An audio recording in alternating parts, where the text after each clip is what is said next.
అండి, welcome back to my channel RKS kitchen and vlogs.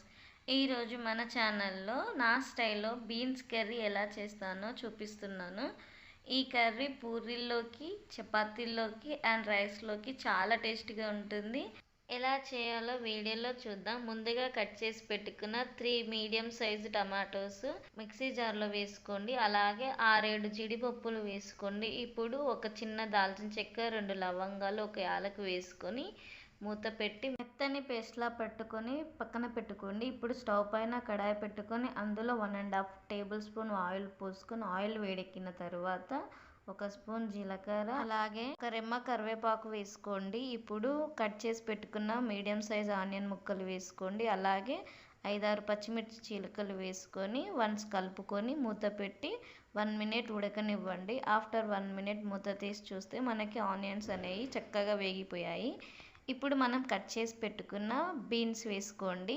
వీడియోలో చూపిస్తున్న విధంగా ఉండాలండి కటింగ్ అనేది, అప్పుడే మనకి కర్రీకి రుచి వస్తుంది.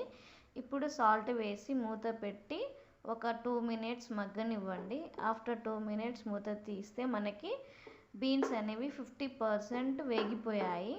ఇప్పుడు ఒక 1/2 టీ స్పూన్ పసుపు, అలాగే 1 టీ స్పూన్ అల్లం వేసుకొని పచ్చి వాసన పోయేంత వరకు ఫ్రై చేసుకోండి.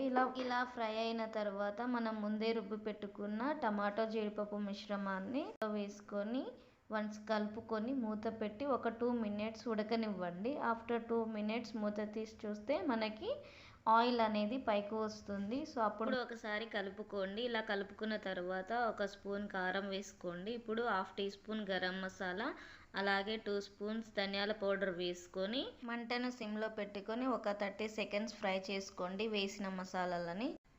ఇలా 30 సెకండ్స్ కలుపుకున్న తర్వాత ఒక 1/2 కప్పు పెరుగు వేసుకోండి. ఇప్పుడు టేస్ట్కి సరిపడా సాల్ట్ వేసుకొని ఒకసారి అన్నీ మిక్స్ అయ్యేటట్టుగా కలుపుకోండి. ఇలా కలుపుకున్న తర్వాత మనకు వాటర్ కన్సిస్టెన్సీకి సరిపడా పోసుకొని మూత పెట్టుకొని మంటను మీడియం ఫ్లేమ్లో పెట్టుకొని ఒక 5 మినిట్స్ ఉడికించుకోండి.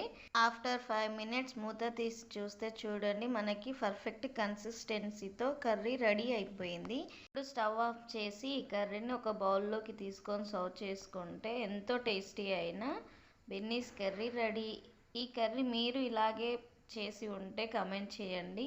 నా వీడియో మీకు నచ్చినట్లయితే లైక్ చేయండి, షేర్ చేయండి, నా ఛానల్ని సబ్స్క్రైబ్ చేసుకోండి. Thanks for watching.